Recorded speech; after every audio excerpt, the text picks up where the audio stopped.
forced love triangles.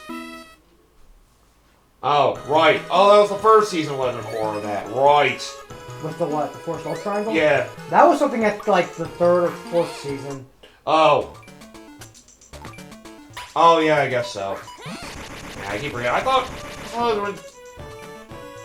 Oh, I guess I was more thinking like the beginning when she met with the oh man, I don't even remember their names anymore. The two guys. Mako and Bolin, I think. Yeah. Bolin liked her, but then she liked Mako. And then later on, no, it's like Asami was dating Mako, and then out of nowhere, she just somehow gets some random feelings for Asami that just show up out of nowhere. Yeah. And then all of a sudden, they're just a couple of like this. Yeah, it makes so much sense. Mm-hmm. Yep. One of the biggest of TV tropes. So bad that it has its own term. Jumping the shark. I thought flanderization was the obvious one. This is basically jumping the shark. It's basically they come up with something and basically decide to do a big out of fucking nowhere thing. Yeah, what a twist sort of deal. Mm-hmm. Yeah, basically twisting, just randomly twisting a series on its head for like no reason. Jumping the shark. What series is that in reference to? They mentioned Happy Days, Dallas, Prison Break, and Community. Oh yeah, Prison Break apparently had that problem. It like drastically changed the series in such an odd way. It had no good explanation. Yeah, that was the reason why I probably don't really have that much of a reason to want to watch Prison Break. Yeah. I know my friend talked to me and said like the first couple of seasons were great, but... Well, I guess the jump the shark happens and then that ruins it. Yeah. Go figure. And it's especially a problem for me with live action series where it's like if you do the jump the shark thing with the live action series, I just... Because they take so much time, it's like I don't really have any idea how to watch it. Well, here's one that Coda has talked about plenty of times he doesn't like, I'm sure you agree. The Mary Sue or Gary Stew. Yeah, they're perfect in every single way, and they become such boring characters that they're just kind of wood. Yep, they mentioned that being one of the characters in Supergirl. I mean, you can say so many, like, modern Star Wars has that problem, fucking... Walking Dead has that problem as well, with the one character everybody really liked. Rick Grimes or whatever his name is. Yeah, Grimes. Captain Marvel. I think they tried, like... I know that the, one from Star Wars is the biggest convention. Is that Ray? Ray. Okay, yeah. That's out. I know a lot of people are incredibly divisive on how they ended her whole storyline in the last movie. It kind of is a middle finger. Because basically, like, oh, she's kind of... Oh, so Palpatine's daughter just decides, yeah, I'm just gonna take the Skywalker name, whatever. Yep. And that's it. It's just like, it kind of comes off as a big kick in the dick. And it's like, oh, she raised herself as a Skywalker. It's like, well, that just ruined, like, the whole thing, like, the development of her character. He's like, no, I'm just gonna ignore everything, okay? Yeah. Cool. You're gonna be true to yourself, which apparently is not really true to yourself, but, alright, you're just gonna ignore the situation. Cool. Depends on the way you look at it, but a lot of people thought it was pretty stupid. That's as far as I know, anyway. Let's put it this way, it's not really a welcoming thing for a hero. I mean, a lot of modern Disney movies have that problem. Yep. New Mulan has that problem. Oh, yeah. Damsel in Distress. They particularly mentioned Game of Thrones. Yeah, but the first one, like, those two kind of just sort of feel like, Extremity on Women. It's like, the reason why I don't like the tomboy anymore is because it reminds me of all the stupid, Mary Sue stuff where you just kind of feel like higher than thou in a lot of ways. Yeah. So kind of like, I don't... Oh, I see what you have to do there. You have to raise the water level and then do that. That's what it is. Yeah, it couldn't reach. That's what happened. So you want to get that block position and then raise the water. Or yes, you gotta do this. Land that next to it, then raise the water, then go up. And then this. Yep, then raise it. There you go. I'll say, I was wondering why that didn't go away. There we go. Perfect. Now we go everywhere. Number 4 for TV shows. Red herrings. Purposely misleading clues. Tropes. Such as in Lost. I mean, that show took a whole big fucking turn towards the end that people really hated. Yeah. We also mentioned Desperate Housewives and Pretty Little Liars. Not that I know anything about those two shows, but I know some people like Desperate Housewives. I don't really know much about it myself, but eh. Desperate Housewives feels like it's a particular Shit. show for a particular audience. Right. There we go. Ooh, nice jump. Number 3 is The Chosen One. That kind of just an extension of the Mary Sue and the Gary Stu. Basically saying, like, this one person was basically destined to fucking save everybody. Mentioned Buffy the Vampire Slayer, Avatar The Last Airbender, Well, and Last Heroes. Airbender is one of the better executions. Yeah, it's one of the better executions. It is kind of, I mean, yeah. It's not really, Is he just talking about one of the worst tropes, or just yeah, it's one of the worst TV tropes, yeah. I mean, yeah, like Avatar: Last Airbender, I think is probably not the best example. I'd say Korra maybe would be a little bit better for that one.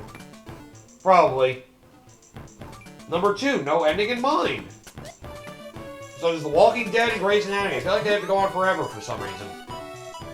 If they could end, but why do that? Let's have the series go on forever. I know it's a massive problem with Walking Dead. Walking Dead had that problem, yeah. Grey's Anatomy, I keep forgetting that show was a thing. Kind of. Then again, I'm aware it's fucking stupid anyway.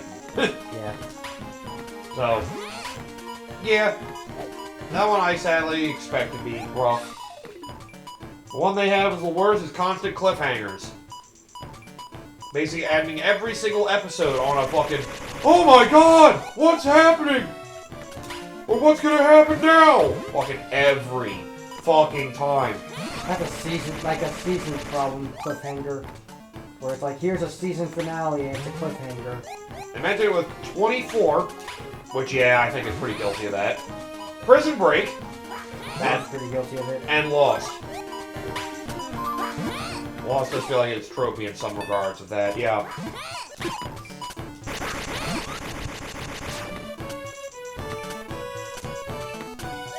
Oh, BuzzFeed one says tropes that people are saying. Really House, I think, is another one that was it not knowing when to end. Yeah, that's right. House did go for a couple seasons longer than it should have. Yeah, it's the reason why I didn't like it personally. I mean, also yeah, just the general premise. the early seasons are great. Like, I think like the first season they introduced the new characters was probably when it, like that was like the last of the good season once the new characters like first came in.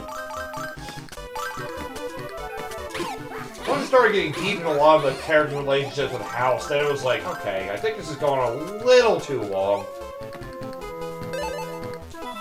Some of it just felt like it was definitely drawn out for sure. Yeah.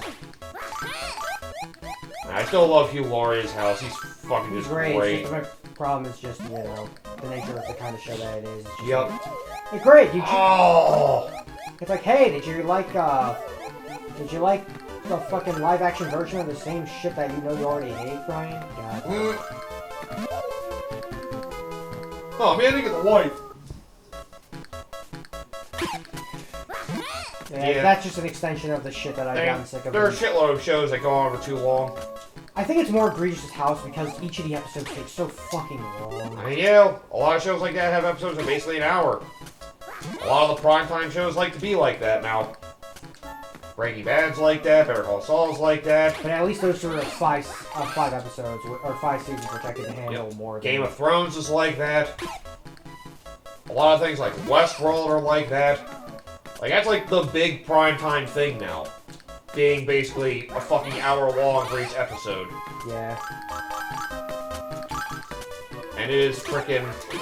That's one of the things that makes me not like trying to watch a lot of those shows. It feels like it's a long commitment. Yeah, and like, my case is just like, you have to give me a show that I actually want to watch. And I know everyone was I think my problem with House is also everyone was sucking the dick saying it's like, it was one of the greatest things ever, greatest live action media. I watch it and I just think of all the same... I think it's pretty entertaining, but I definitely don't think it's like one of the greatest things ever myself. I mean, Yeah. Hugh Laurie is the reason that show is really great. If good at all. Yeah. Without Hugh Laurie, it definitely would not be the same. Probably not. All the other characters can only be good because of him being there.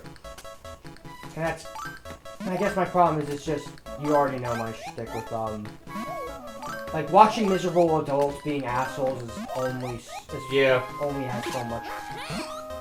Because sometimes House himself was just so ridiculous sometimes. It was... I don't know, I just never found that shit funny for myself, personally. Yeah.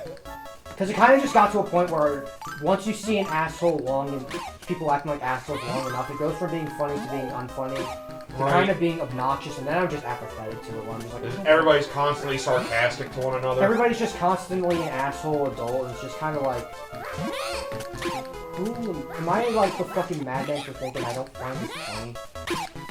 Right. Damn. Oh, it's the last one on the scrolling stage. Oh, we got one more. Oh, right, the fifth world, right.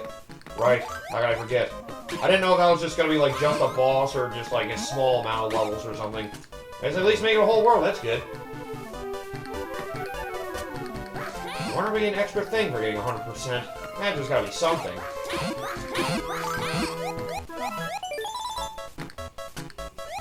Oh, visible platforms. Neat. Yeah, that was shown a while ago. Oh. Acknowledge them? They come and go. Oh, that's even weirder. Okay, so the platforms that disappear and reappear. Ugh. Oh, God. The collectibles along these ropes. Yikes. Oh, jeez. Oh, okay, that's all I had to do. Simple enough. Last one. Oh, thank God.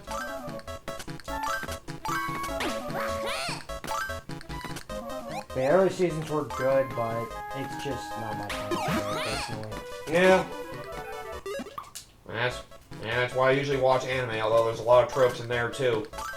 Those tropes I can kind of stomach a little bit more, because some of the Western tropes are more egregious to me and kind of more eye-rolly than some of the... Because some of the tropes I see in anime actually I find funny or whatever and entertaining, but the ones in the Western stuff are just not really all that funny to me. Yeah. That's just a personal taste thing, but...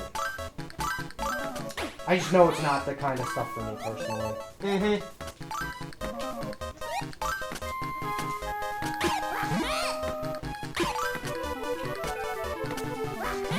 And again, all the worst tropes from the Japanese end for some people is more about fan service. Yeah. But considering how... Oh, wow. Quick for this one. Shit. Yeah, but considering how some of the tropes have a different set of tropes in the Western world, that one... Like, maybe it's just me, but I feel like that one feels less egregious in some places than some of the tropes that I've seen in the Western world. Now, if we could find that one video, that'd be great. Or at least not video, but that one list. Yeah, I was gonna say, I keep trying to think of typing things in to try to see if I get it to come up. I'm trying to think of, like, worst tropes, most annoying tropes. I keep not getting the list I was hoping for. 11 tropes absolutely cannot stand. It's a different one, but... Ooh, annoying. Worst tropes absolutely cannot stand. It's more about books, but that can go for storytelling as a whole. Such as the boring main character. Well, I mean, that can also extend to the Gary Stu and the Mary Stu, but... Yeah. But just a character that is literally just there.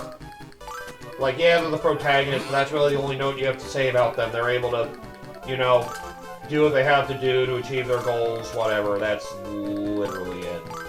Like, that is boring as fuck. The absentee / stupid parents. That's something in fucking adult animation. Yep. That's more the stupid parents thing. The absentee one, that could definitely be something in a lot of things that for some reason a lot of, you know, protagonists I know that's a lot in anime. I know that's a big thing with the fathers in particular, but that also is always the father being gone. That's rarely kind of the mother. That's an extension of a lot of Japanese. But then if the mother's gone, then the father's abusive. Almost every time. Yeah. Almost every fucking time. It's either both are abusive or it's usually the father. Yeah. I have seen the abusive mother trope around a decent amount too, but not nearly as much as the father one. But abusive parents in general is pretty bad. Ooh! Love stories that glamorize infidelity.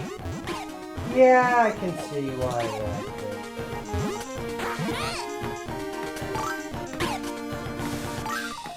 Right.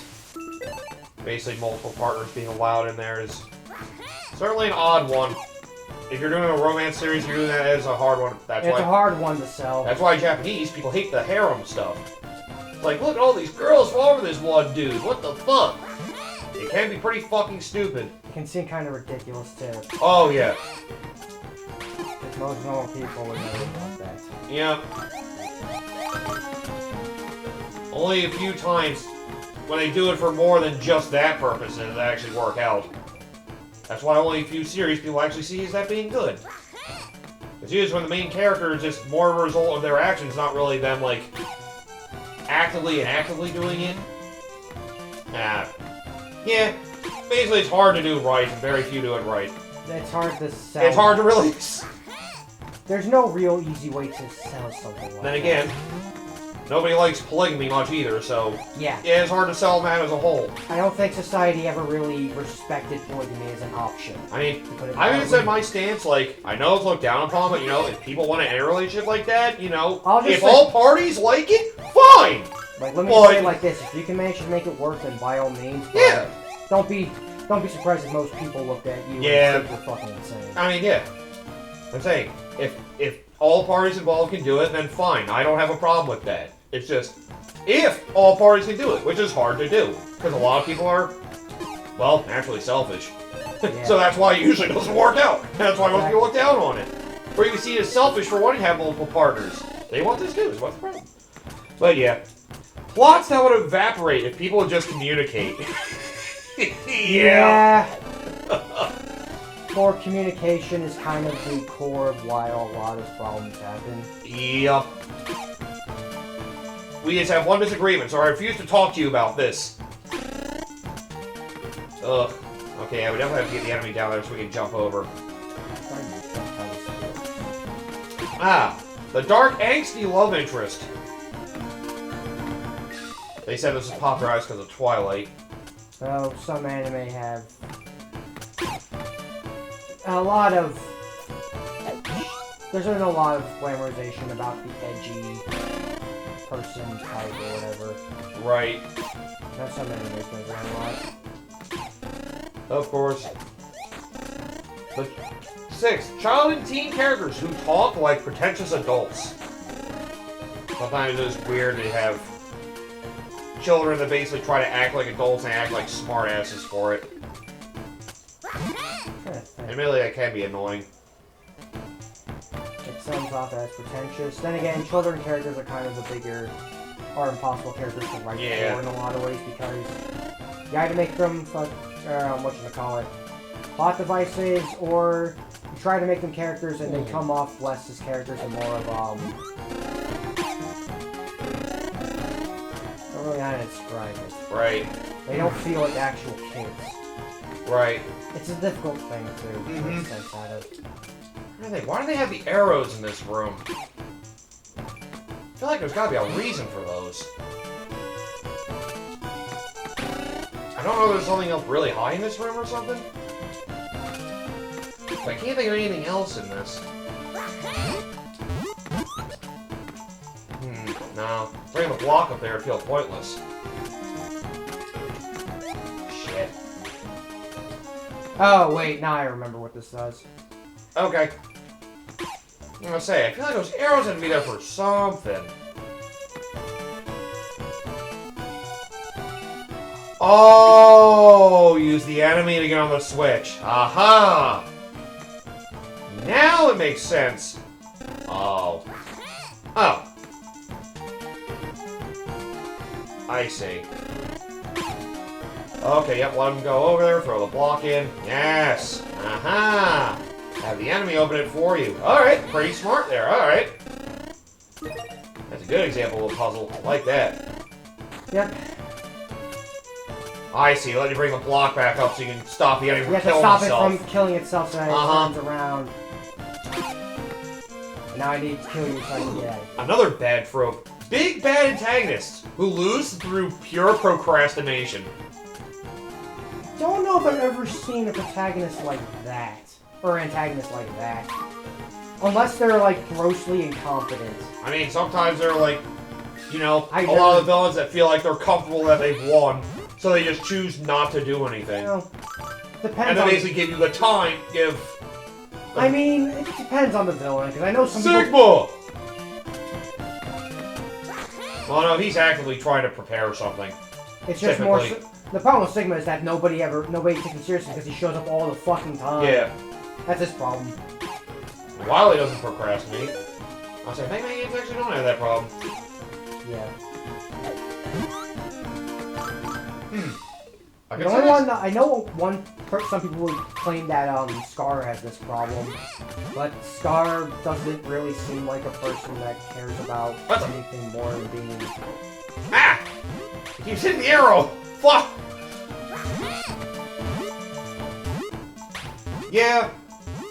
I mean, no, I don't like that example because the idea of Scar is that he's not the kind of person that really gives a shit about doing anything. Yeah. Some people just want to be king because they think it's the easy way out. So that's he wasn't necessarily aware that Simba was alive until later on. Yeah. So yeah, I don't see that. I don't see that one being. I'll say I can argue Ganondorf Legend of Zelda series. Sometimes he just claims power and then just sits on it. Knows that Link is out there, just doesn't really do anything to stop him. Yeah. I think Bowser maybe. Yeah, there is kind of that too. Bowser's also pretty bad about that too, I'd say. Yeah. Yeah, kind of just. I think most of the problem with Bowser and specifically Junior is that they, well, I don't really know how to describe it, I want to be honest. Oh, okay, I see what you do there. And I think the princes are kind of twiddle their thumbs expecting their army to fucking stop Mario. And they never do. Yeah. Bowser still has faith in them. But despite all of his intentions, no, it doesn't work. I'm trying to think about other...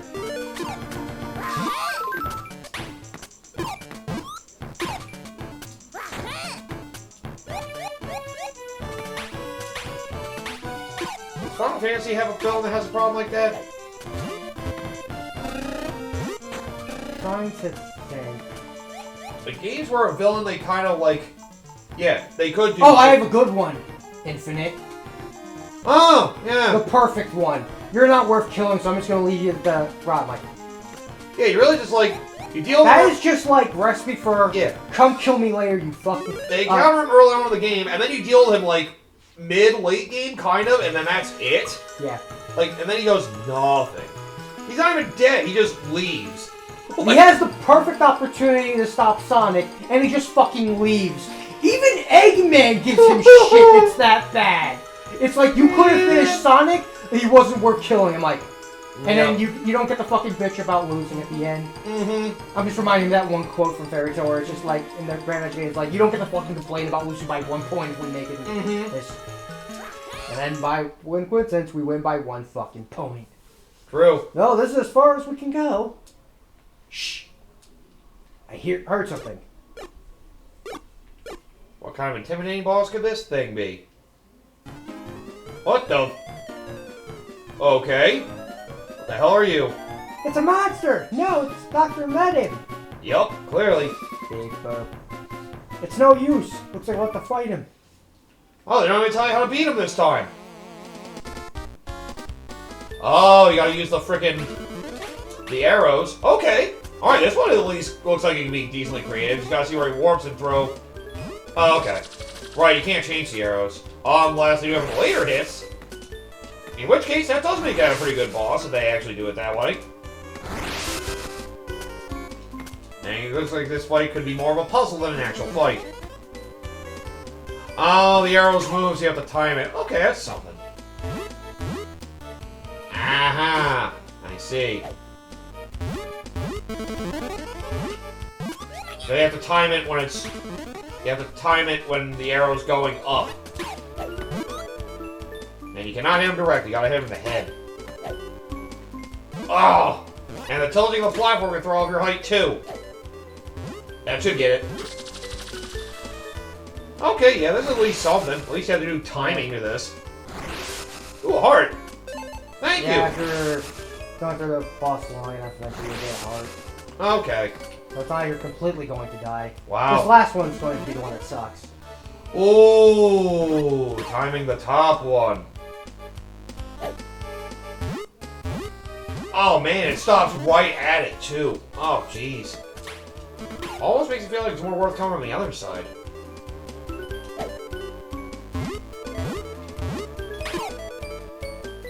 Oh, now they'll actually attack you after a while.